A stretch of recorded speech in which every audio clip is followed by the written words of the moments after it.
Picture a very specific scene for a second. We are going back to the summer of 1970. Okay, 1970. Yeah, and you are high up in the Sierra Nevada, specifically in the Tahoe National Forest. The air is, it's super thin up there. It smells like sun-baked pine needles and dust. Oh, wow. That is a vivid picture. Right. And you are watching this young U.S. Forest Service trail crew at work. And I want to be clear, this is not machine work at all. Oh, because they're in a closure area, right? Exactly. They are deep inside a designated motor vehicle closure area. So that means no bulldozers, no chainsaws, literally no mechanized equipment of any kind. They are hand building a fresh segment of what will eventually become, the legendary Pacific Crest Trail. Which, that means they are relying entirely on sheer human caloric output. Like they're swinging Pulaskis to chop through root systems, using McLeods to rake and tamp the dirt.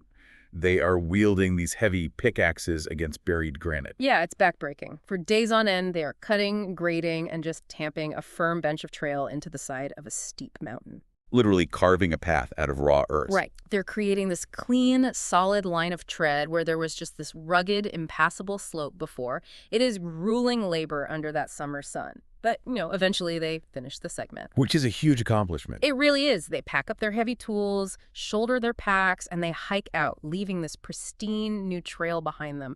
It's a piece of infrastructure built to last generations. And it represents an enormous investment, right? Like an investment of time, physical effort, and obviously public funding. Absolutely. But here is the twist.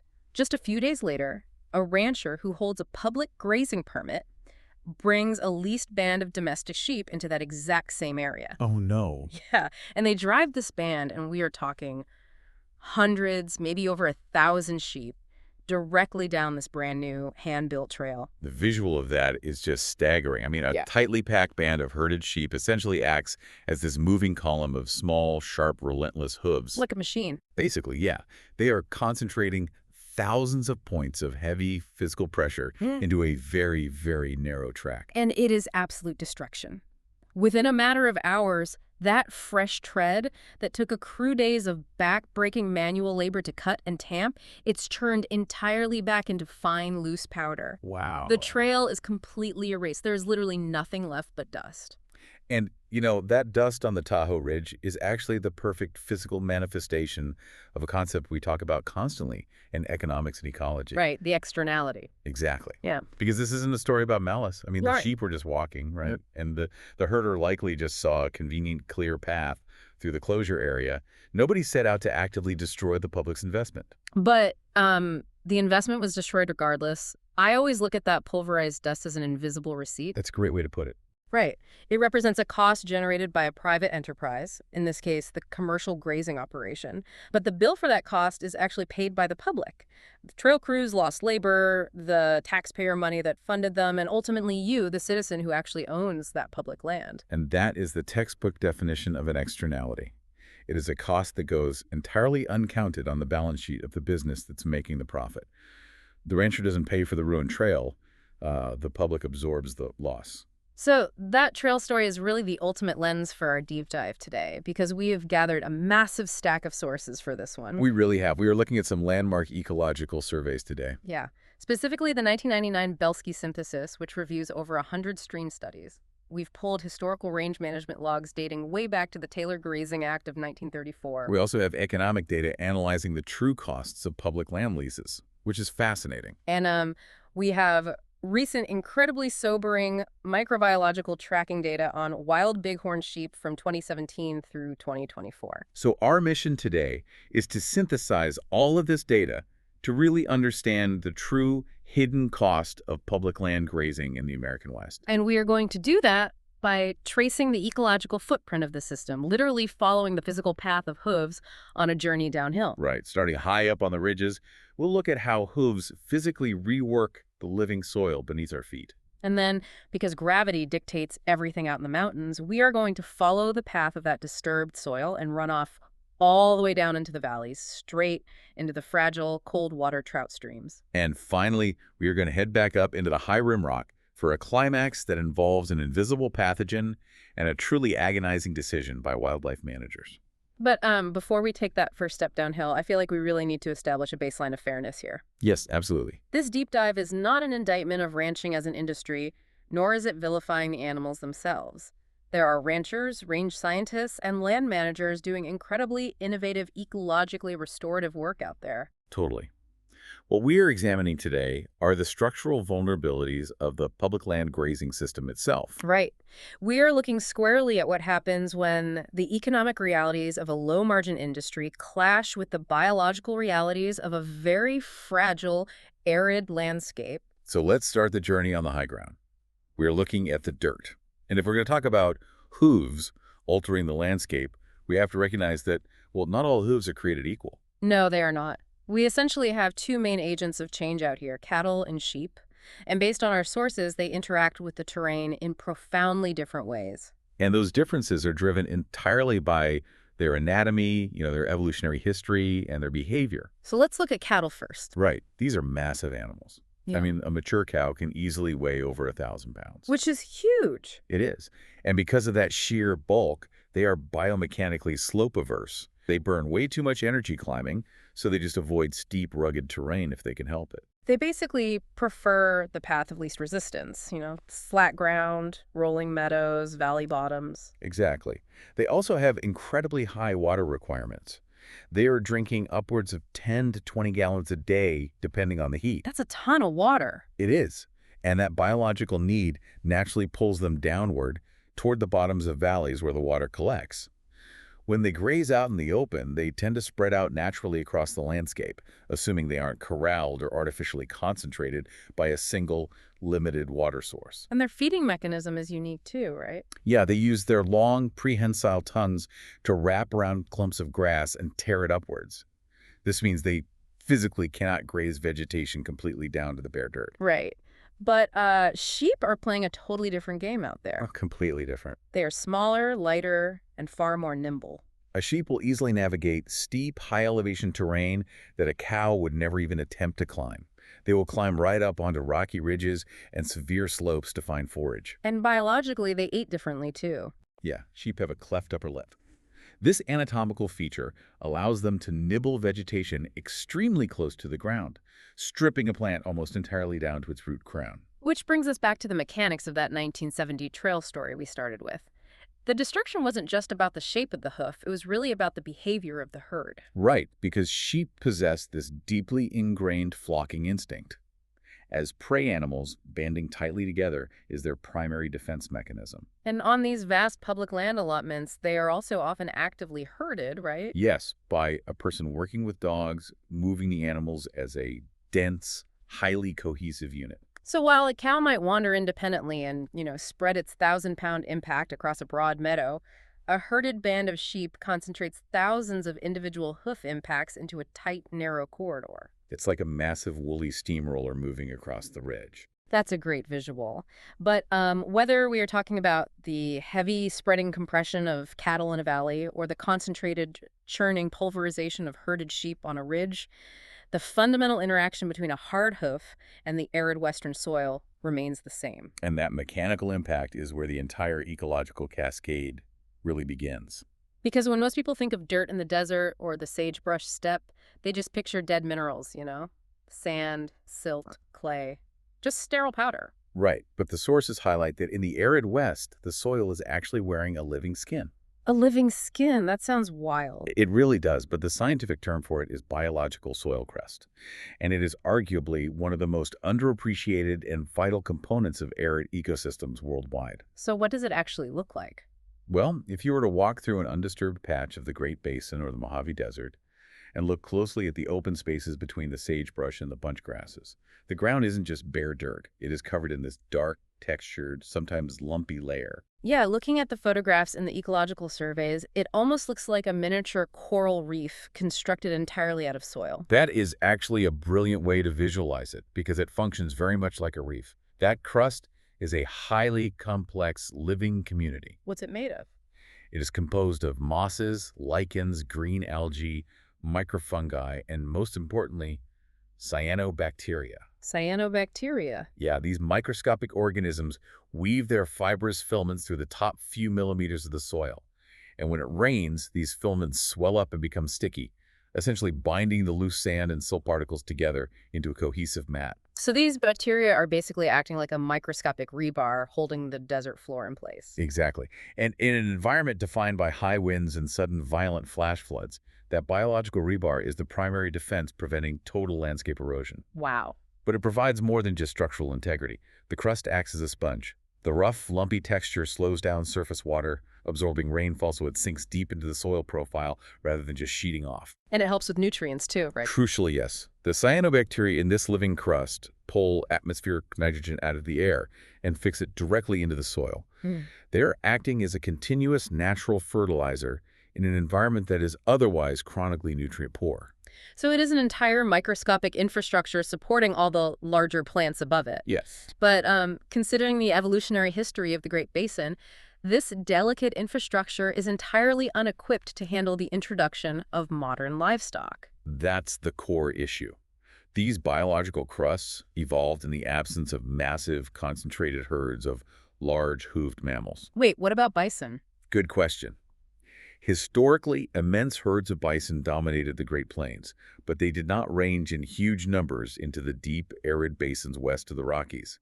So the soils there never adapted to heavy trampling. Oh, I see. So when a 1,000-pound cow or a dense flock of sheep steps on a dry biological crust, the mechanical shear force just shatters it. The sticky bonds are broken.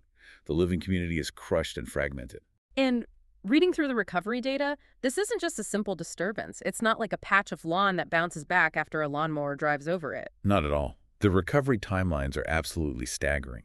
Depending on the specific soil type, the elevation, and the annual precipitation, a severely trampled biological crust can take anywhere from 50 years to several centuries to fully recover its structure and its nitrogen-fixing function. Several centuries. That is mind-blowing.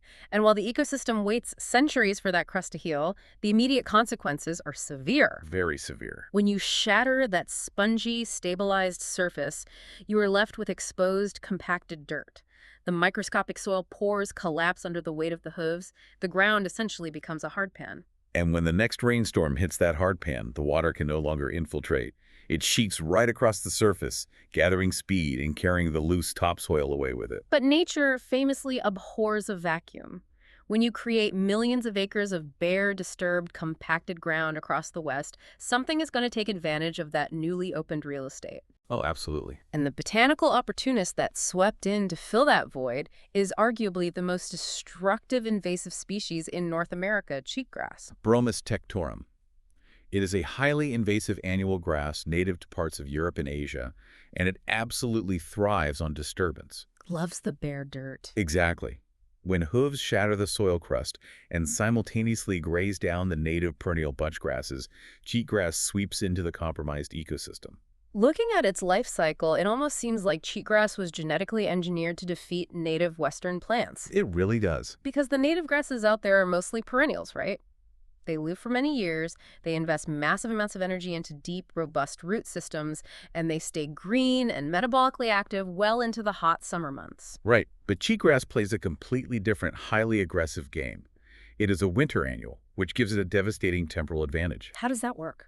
Well, cheatgrass seeds germinate in the fall or very early spring, often sprouting right under the snowpack, long before the native plants have even broken their dormancy. So it gets a head start. A massive head start. As soon as the ground thaws, it grows incredibly fast, throwing out a dense, shallow root system that monopolizes the top layer of soil. It aggressively sucks up all the available spring moisture and surface nutrients. Oh, wow. So by the time the native perennials are waking up and trying to grow, the cheatgrass has already stolen all the water they need to survive. And then, having literally starved its competition, cheatgrass does something that fundamentally alters the physics of the landscape. By early summer, long before the hottest part of the year, it drops its seeds and dies. Right. It cures into a continuous, highly flammable, papery mat of dry fuel. It covers every inch of the disturbed ground. It effectively turns the entire desert floor into a continuous sheet of kindling. And this is where we see a total alteration of the historical fire regime. This is a huge point. It is. Historically, a healthy sagebrush steppe might burn naturally only every 50 to 100 years. The native bunch grasses and shrubs were spaced out, they were separated by bare dirt and intact, non-flammable soil crusts. Fire could not travel easily from plant to plant. But cheatgrass fills in all those protective gaps. Exactly. It creates a continuous fuel bed that can carry a flame with terrifying speed. Now, a single dry lightning strike or a tossed cigarette can ignite a massive wildfire that races across hundreds of thousands of acres. And while the fire incinerates the native sagebrush, which, importantly, does not resprout after burning and takes decades to grow back from seed, the cheatgrass actually benefits from the inferno. It really does. The fire actually clears the slate for the cheatgrass. Its seeds survive down in the soil bank, and with the native shrubs burned away and their ash providing a temporary nutrient spike, the cheatgrass comes back even thicker and more dominant the following fall. It's a devastating feedback loop. Totally.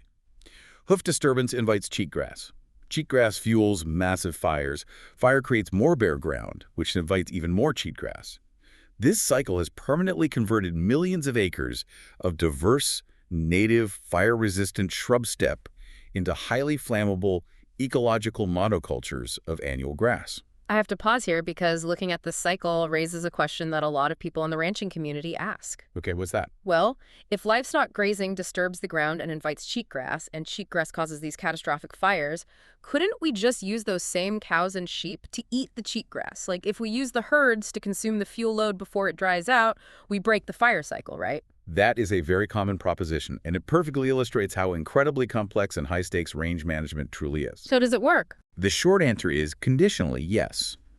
If you put livestock on a cheatgrass-invaded allotment very early in the spring, when the grass is still green, soft, and palatable, they will readily eat it. And if you time their removal perfectly, you can measurably reduce the sheer tonnage of fine fuel that will be sitting on the ground in July. But the catch is in the word perfectly. Yes. Because if you leave them out there even a week or two too long, the entire strategy backfires. Yeah. As cheatgrass matures, it develops these stiff, sharp awns on its seeds that actually irrigate the animals' mouths and eyes. As soon as it starts to dry out, the cattle and sheep will immediately stop eating it. And what do they eat instead? They turn their attention to the native perennial grasses, which are just starting to green up and are highly nutritious. And if they graze down the native plants at that vulnerable stage, they severely weaken the exact species we need to compete with the cheatgrass next year. Not to mention, while they are out there acting as a biological lawnmower for the fuel load, their hooves are still on the ground. They are still shattering whatever remnants of the soil crust might be trying to recover. They are still compacting the dirt, and they are actively spreading cheatgrass seeds stuck in their manure and in their coats to uninvaded areas. That is the ultimate trade-off. Hmm. Targeted grazing can absolutely be a useful tool to manage dangerous fuel loads in areas that are already severely degraded. But the broader scientific consensus acknowledges that commercial livestock grazing is the primary historical disturbance vector that shattered the crusts and allowed cheatgrass to conquer the West in the first place. So when you have a hard-pan surface that can't absorb a raindrop, all that water has to go somewhere. Right, it's going to follow gravity. And it's going to drag that loose topsoil right along with it, straight down into the watershed. Which brings us to the next phase of our descent. We are leaving the dry, high ridges and following the runoff down into the valleys. We are entering the riparian zones. The riparian zones. Yes. These are the thin, lush green ribbons of streamside habitat that snake through the arid landscape. You know, the wetlands, the thickets of willows and sedges, the groves of cottonwood trees lining the creeks and rivers. The acreage statistics on this are just staggering. When you look at a satellite map of the arid western landscape, all those millions upon millions of acres of dry sagebrush, juniper woodlands, and rocky basins, these riparian streamside habitats make up roughly 1% of the total land area. Just 1%. Yeah. It is a statistical sliver of the geography. But that tiny 1% is the biological engine for the entire region. The data shows that the vast majority of western wildlife species depend entirely on that 1% of riparian habitat at some point in their life cycle. We're talking migratory songbirds, amphibians, aquatic insects, apex mammals, and of course, fish. They all crowd into that 1% to survive. This extreme biological concentration is exactly why understanding the impact of livestock grazing here is so critical. The ecological damage from hooves does not happen evenly across a 1 million-acre grazing allotment. Right, the impact is drawn by gravity and biology, directly to the water. The damage lands disproportionately exactly where the ecosystem is the most fragile and the most vital. It reminds me of throwing a massive house party in a gigantic 100-room mansion. Oh, I like this analogy. But instead of mingling in the ballrooms or the gardens, every single guest you invite insists on cramming themselves exclusively into the kitchen. Right. And they stand there all night, slowly wrecking the expensive appliances, tearing up the linoleum, and stripping the pantry totally bare, while the other 99 rooms of the mansion sit completely empty and untouched.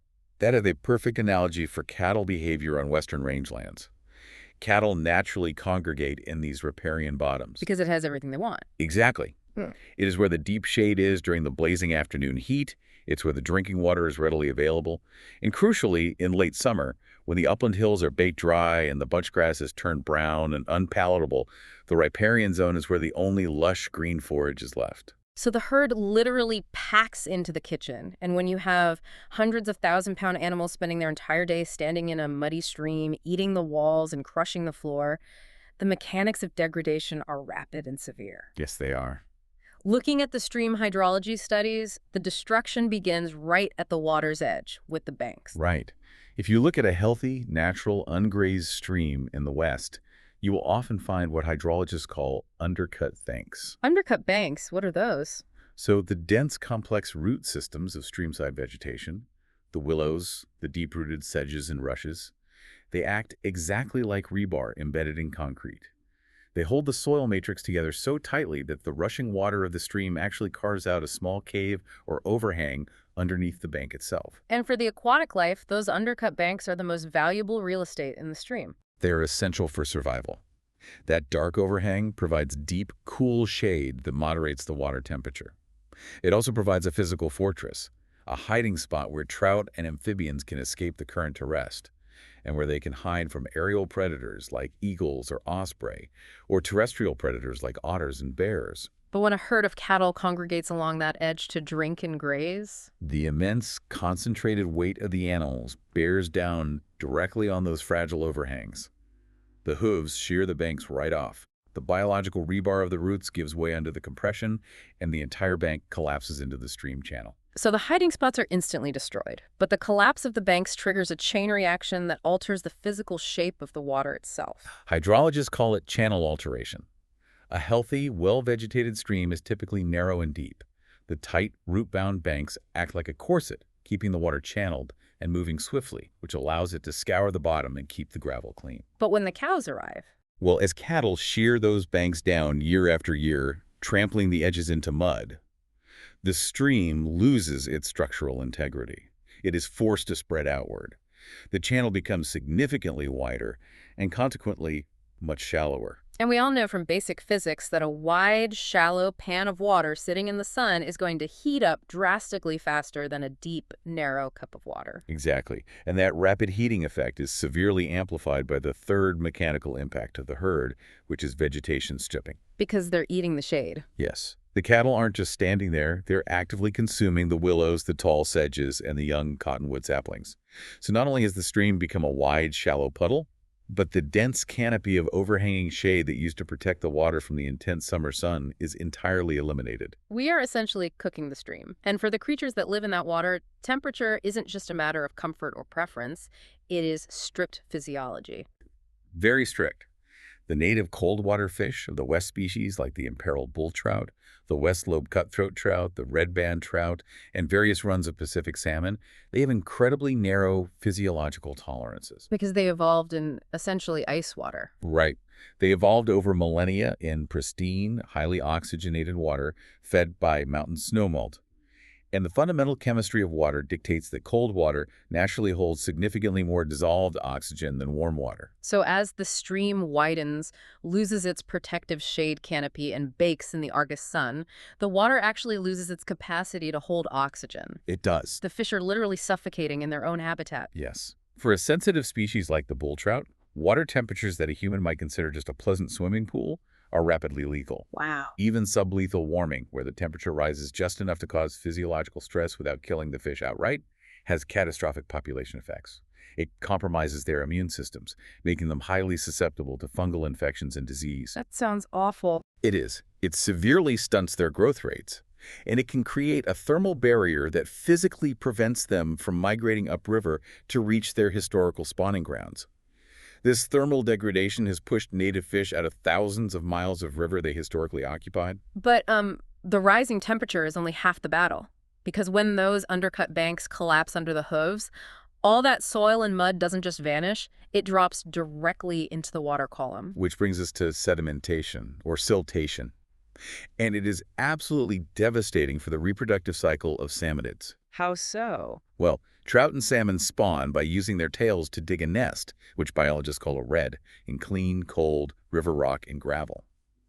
The gravel needs to be relatively loose and free of debris so that highly oxygenated water can constantly flow through the rocks, continuously bathing the developing eggs in oxygen and carrying away metabolic waste. But when you have hundreds of cattle stomping the muddy banks upstream, mobilizing tons of fine dirt into The stream fills with suspended fine silt.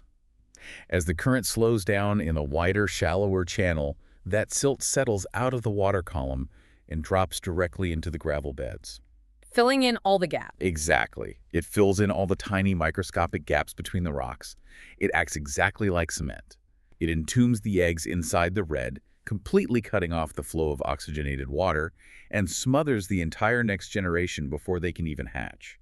And the ecological collapse extends far beyond just the fish. Oh, absolutely. The aquatic insect food web, the mayflies, the stoneflies, the caddisflies that make up the base of the river's diet, they also require clean gravel and cold, oxygenated water to survive their nymph stages. Right. Plus, when the cattle strip away the streamside vegetation, you lose the terrestrial insects that normally fall from the willow branches into the water to feed the trout. It's all connected. Furthermore, eliminating those tall grasses and shrubs destroys the nesting habitat for waterfowl like mallards, teal, and shorebirds, leaving their nests completely exposed to predators.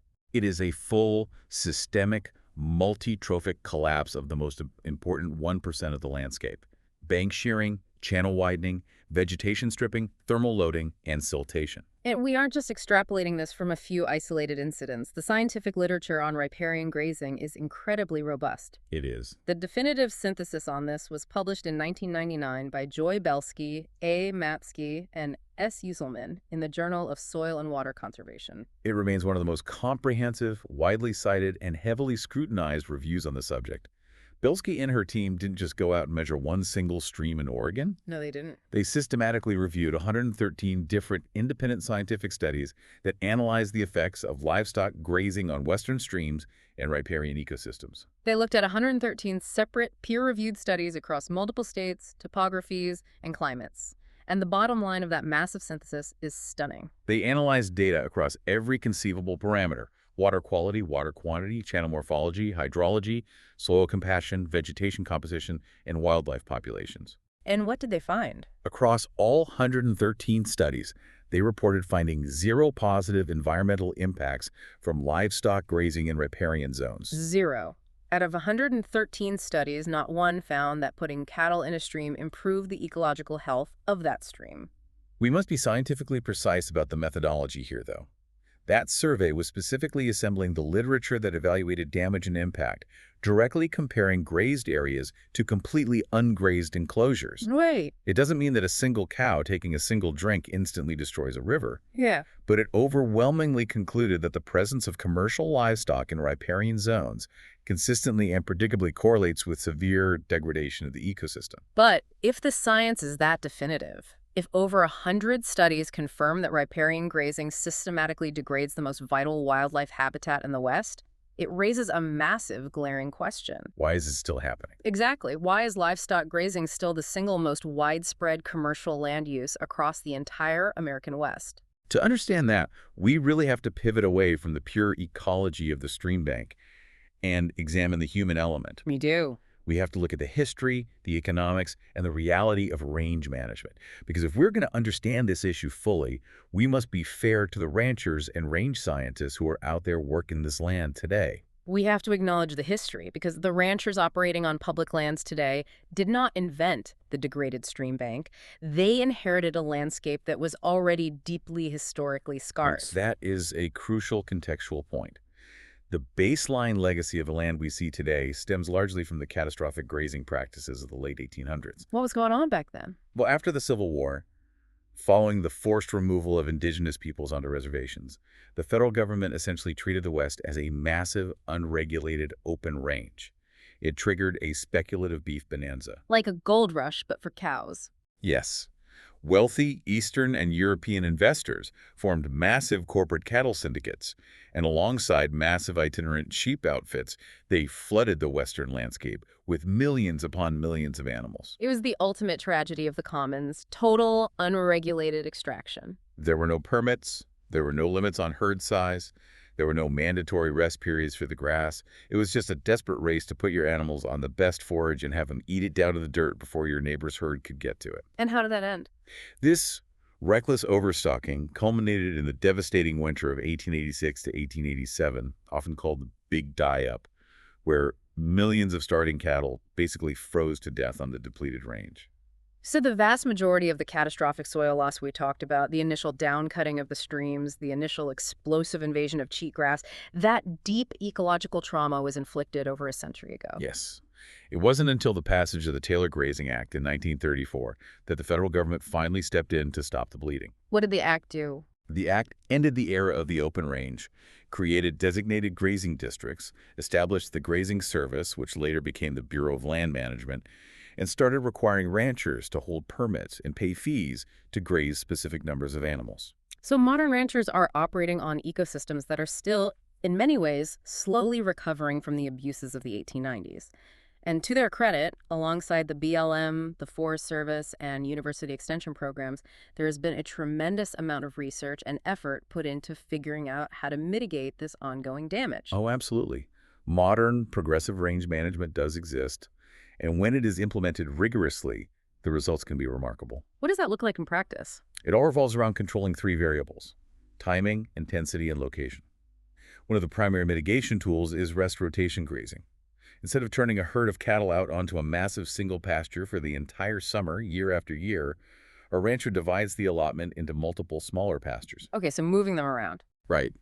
You might graze pasture A this year, but you give pasture B a full year or even 2 years of complete rest. And if you give a perennial bunch grass a full year of rest, it actually gets a chance to complete its life cycle, go to seed, and store vital carbohydrate energy in its root system to survive the winter. Exactly. And when it comes to protecting those hypersensitive riparian zones we just talked about, the most effective tool is often total physical exclusion. Fences. Yes, you build riparian fencing. You literally string miles of barbed wire to fence the cattle out of the stream corridor entirely, or you limit their access to a few highly hardened rocky crossing points. But if you fence them out of the creek, they still need to drink 10 gallons of water a day. Which requires the next tool, which is off-stream water development.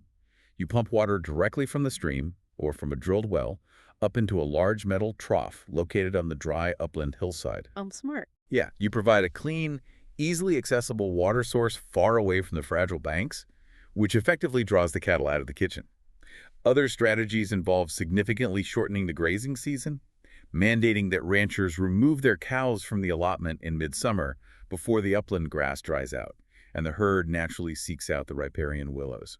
And when you actually apply these tools, when you fence the creek and pump the water, the land can heal, right? The resilience of riparian systems is miraculous. When you remove the continuous grazing pressure, willows can shoot back up from their root crowns almost immediately. Really? Yes. Once those roots are reestablished, the flexible stems of the willow start catching the suspended silt and sediment flowing down the stream. The sediment drops out of the water and rebuilds the banks. As the banks rebuild inward, the stream channel narrows. And then it cools down. Exactly.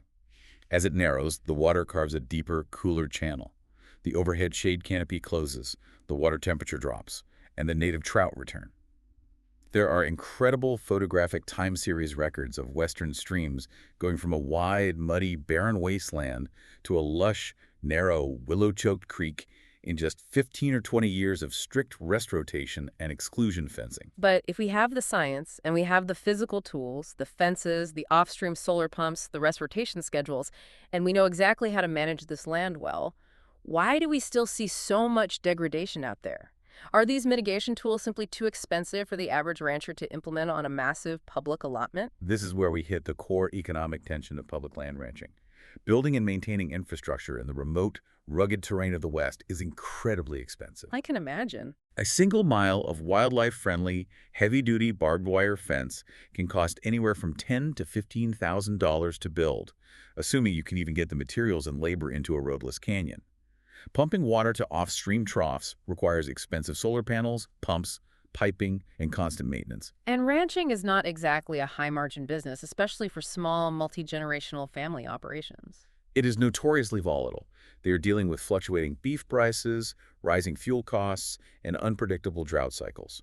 This is largely why public land grazing fees are structured the way they are. How does that work? A rancher pays the federal government based on an AUM, an animal unit month, which is the amount of forage needed to sustain one cow and her calf for 1 month. The federal AUM fee is legally kept incredibly low, often hovering around $1.35 per month, whereas leasing private pasture might cost $20 or $30 per AUM. That's a huge difference. It is. The justification for this massive discrepancy is that operating on rugged public land, where you have to build your own infrastructure, deal with public access, and manage predators, is vastly more difficult and expensive than grazing a flat, fenced private pasture in the Midwest. But even with that federally subsidized low AUM fee, the profit margins are razor thin. They are. For many operators, implementing gold standard riparian protection across an allotment that spans tens of thousands of acres is financially daunting.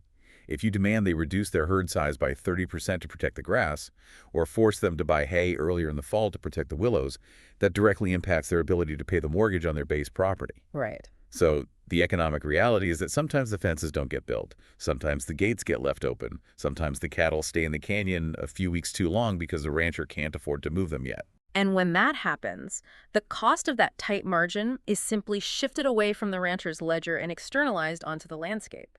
The stream widens, the water warms, the trout suffocate in the silt, the externality strikes again. The fundamental conflict isn't necessarily that commercial grazing is inherently evil. It's that doing it ecologically right requires an immense amount of labor, infrastructure, and financial restraint, while the economic incentives in a low-margin commodity industry continually push toward maximum extraction. So we have traced the hooves from the pulverized high ridges down into the silt-choked cold water streams. We've seen how the very structure of the ground and water changes, and we've acknowledged that, with enough money, labor, and fencing, humans can theoretically fix some of that damage. Yes, theoretically. But as we reach the final stage of our journey today, we are going to encounter a devastating externality that no amount of good horsemanship, no miles of barbed wire, and no complex rest rotation scheme can possibly solve. We are moving back up out of the valleys. We are heading into the high country, into the severe, rocky rimrock.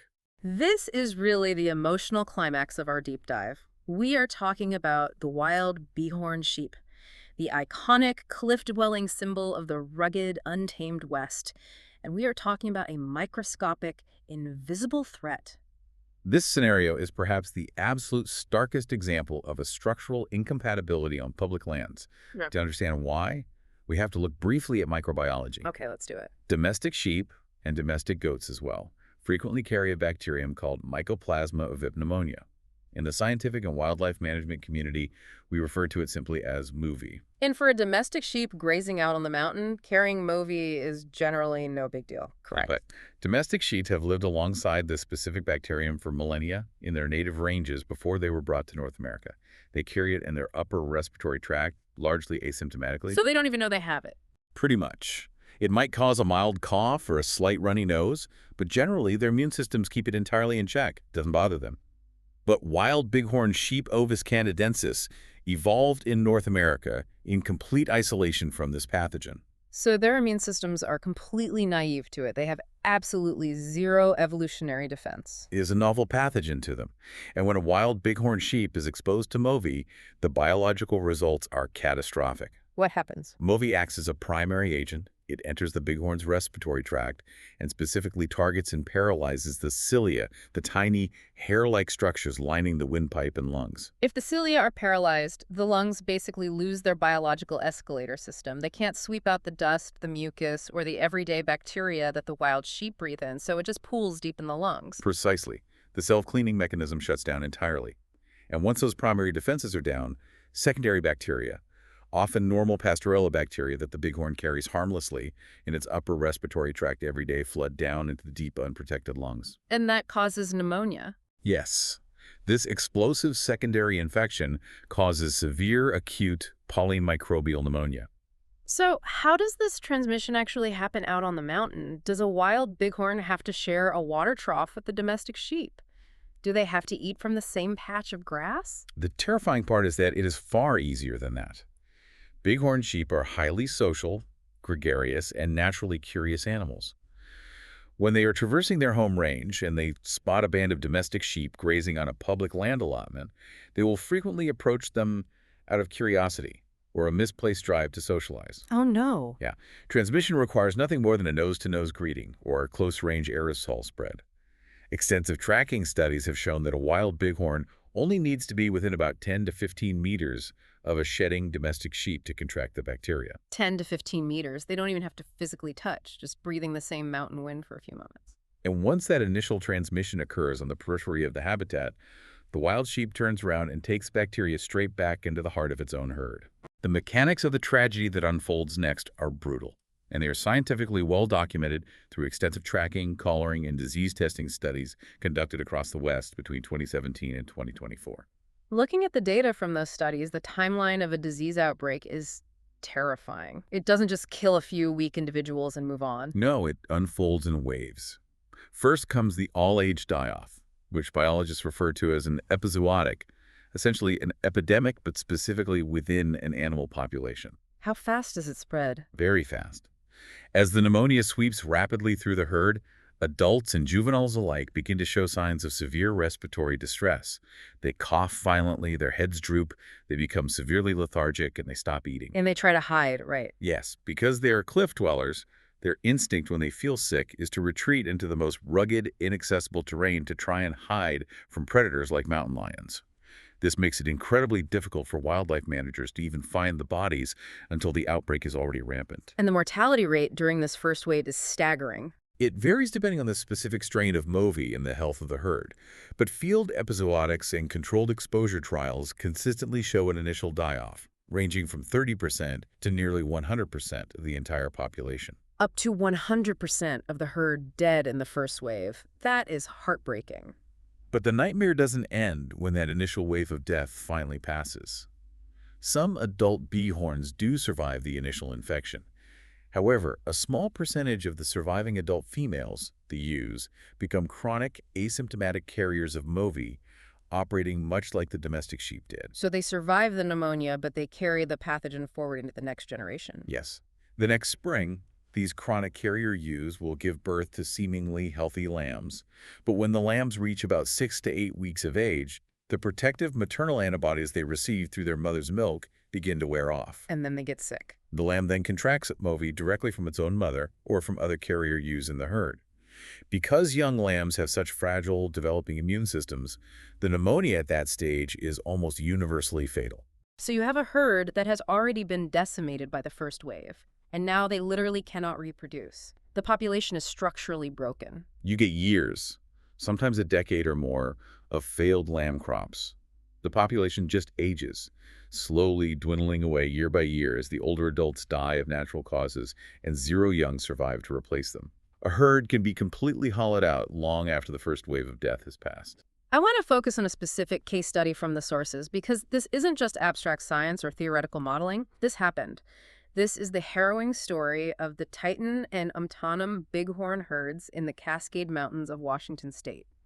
This is a profound and intensely tragic example of how this plays out in reality.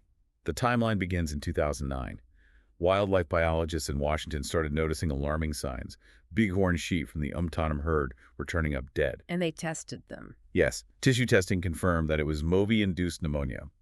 Using tracking data, biologists were able to trace the outbreak directly back to contact with domestic sheep grazing on a nearby public land allotment. And the disease didn't stay contained in the Umtanum herd. No, it moved across the landscape as infected sheep traveled. By early 2013, the pneumonia had jumped to the neighboring Titan herd. Hundreds of wild sheep across these two distinct populations died. Hundreds. It was a localized apocalypse for the Okay. species. Hunters, hikers, and fish and wildlife officers were finding dead and dying bighorns scattered all along the Highway 12 corridor and the Netis River Canyon. Which brings us to October 2013, the climax of this tragedy. By October 2013, the Titan herd was effectively destroyed by the disease. Out of a thriving population, only about 50 surviving animals remained on the cliffs. But testing revealed that those survivors were infected. They were carriers. Yes. And wildlife managers knew that if those infected Titan survivors wandered just a little further across the terrain and contacted a nearby, still healthy Clayman mountain herd, that entire Clayman herd would be wiped out next. So the biologists and managers were faced with an absolutely impossible, heart-wrenching decision. They were forced to act as a biological firewall. In late 2013, Washington Department of Fish and Wildlife managers went up into the mountains via helicopter and on the ground, and they systematically lethally culled. They shot every single remaining member of the Titan herd they could find. They erased the herd themselves. This saved the species regionally. They had to extirpate the local population entirely. They killed about 50 infected animals to stop the spread of the pathogen. The Titan herd was gone. Imagine dedicating your entire career, your life, to protecting and managing wildlife, and then being forced to board a helicopter and systematically shoot an iconic wild herd just to create an immunological firebreak. It is like having to douse your own home in gasoline and burn it to the ground just to stop a forest fire from taking the rest of the neighborhood. It is a devastating reality. It is true. And it's critical to emphasize that this is not just history from a decade ago. Similar outbreaks, failed lamb crops, and desperate lethal removals have continued in Washington, Nevada, Idaho, and other western states as recently as 2020. This is a current ongoing crisis on the landscape. And this is exactly why, when we talk about externalities, this is the most inescapable, stark conflict of all. Because unlike a trampled stream bank, you cannot manage your way out of this with rotational grazing or a few troughs. You really cannot. Yeah. You can't train a domestic sheep not to shed bacteria when it breathes. You can't train a wild bighorn not to be curious. And you physically cannot build a fence rugged enough or high enough to span miles of high alpine wilderness and guarantee that a bighorn won't find a way over or around it. So what's the solution? The only biological solution available to us is what the scientific community calls spatial separation. Which means closing, retiring, or buying out domestic sheep grazing allotments on public lands that are located in or adjacent to wild bighorn habitat. You have to put miles and miles of empty physical space between the domestic herds and the wild ones. Which creates an intense zero-sum ongoing conflict. On one side, you have wilderness advocates and wildlife biologists saying we have to close these specific public allotments immediately or we will lose the bighorns entirely. Yes. On the other side, you have generations of sheep ranchers saying, if you close my federal grazing permit, I lose my summer pasture and you put my family operation out of business. The structural incompatibility is absolute, and it forces us to ask the ultimate question about externalities. Who bears the cost? Should a private commercial grazing operation be allowed to continue if the known, scientifically proven byproduct is the erasure of a wild species on public land? Or should the public be required to compensate the rancher financially to retire the permit? This is where the uncounted costs finally come due. We have taken quite a journey today from the high ridges all the way down to the rivers and back up into the rimrock. We have traced the complete physical and biological footprint of a very complex system. Let's summarize the map we just traveled. Yeah, let's do that. We started on that high ridge in the Tahoe National Forest in 1970, watching thousands of hooves pulverize a hand-built trail into fine dust. We followed that disturbance down into the microscopic soil crusts, watching the living, nitrogen-fixing skin of the earth shatter, opening the door for the explosive, fire-fueling cycle of invasive cheatgrass. From there, gravity pulled us into the valleys, to the vital 1% of the landscape, the riparian zones.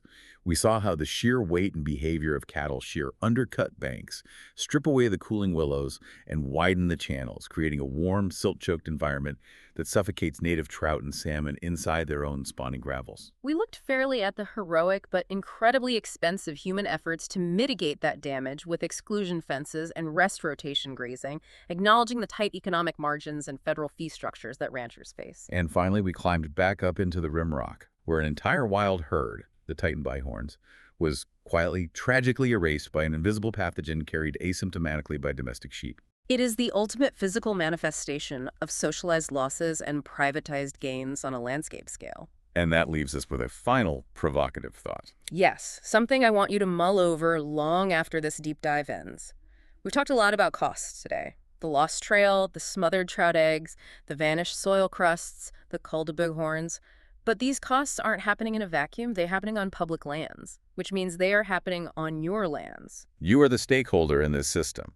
So, as we look to the future of the American West, how do we assign a dollar value to a wild bighorn sheep standing silhouetted on a ridge? How do you calculate the exact economic worth of a single degree of cold water in a native trout stream? And if we can't put a neat price tag on a species survival, is an economic system that allows private businesses to socialize these losses onto the public fundamentally broken? Or is it just waiting for us, the owners of the land, to finally rewrite the rules? Next time you are hiking out west and you kick up a puff of dust on a dry, degraded trail, just remember what that dust represents. It's a receipt. The question is, are we going to keep paying it?